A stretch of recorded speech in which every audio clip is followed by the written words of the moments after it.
টানা ভারী বর্ষণে পানিবন্দী পরিবারের পাশে মামুনুর রশিদ মামুন। কক্সবাজারের চকরিয়া উপজেলায় টানা ৫ দিনের ভারী বর্ষণের ফলে জলাবদ্ধতার সৃষ্টি হয়ে কৈয়ারবিল ইউনিয়নের শত শত পরিবার পানিবন্দী হয়ে পড়েছে। দুর্ভোগ পড়া এসব পরিবারের পাশে দাঁড়িয়েছেন সম্ভাব্য চেয়ারম্যান পদপ্রার্থী মোহাম্মদ মামুনুর রশিদ মামুন। বৃহস্পতিবার ৯ জুলাই ২০২৬ বিকেলে কৈয়ারবিল ইউনিয়নের বিভিন্ন এলাকায় নৌকাযোগে পানিবন্দী পরিবারের বাড়ি বাড়ি গিয়ে নিত্য প্রয়োজনীয় ত্রাণসামগ্রী বিতরণ করেন তিনি। এই সময় তার সঙ্গে স্থানীয় নেতাকর্মীরাও উপস্থিত ছিলেন। মোহাম্মদ মামুনুর রশিদ মামুন বর্তমানে কৈয়ারবিল ইউনিয়ন বিএনপির একটি গুরুত্বপূর্ণ দায়িত্বে রয়েছেন। স্থানীয়দের মতে, তিনি বিভিন্ন দুর্যোগ ও সংকটময় সময়ে সাধারণ মানুষের পাশে দাঁড়িয়ে সহযোগিতার হাত বাড়িয়ে দিয়ে আসছেন। ত্রাণ বিতরণকালে মামুনুর রশিদ মামুন বলেন, প্রাকৃতিক দুর্যোগে ক্ষতিগ্রস্ত মানুষের পাশে দাঁড়ানো আমাদের নৈতিক দায়িত্ব।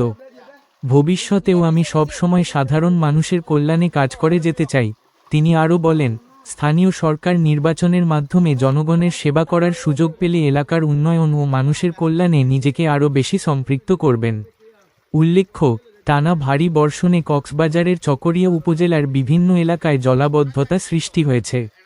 এর মধ্যে কৈয়ারবিল ইউনিয়নের অনেক পরিবার পানিবন্দী হয়ে মানবেতর জীবনযাপন করছে।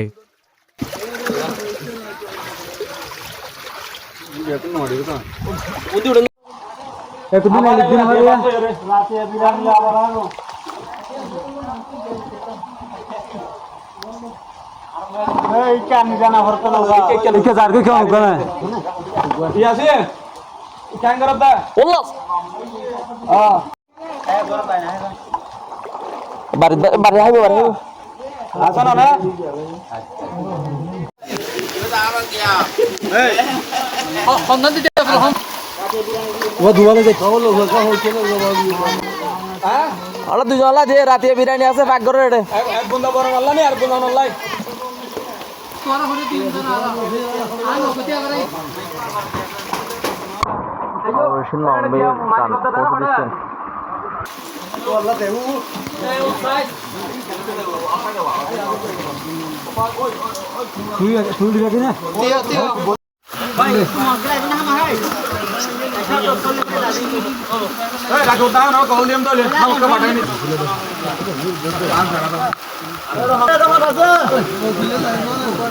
অনেকে আছে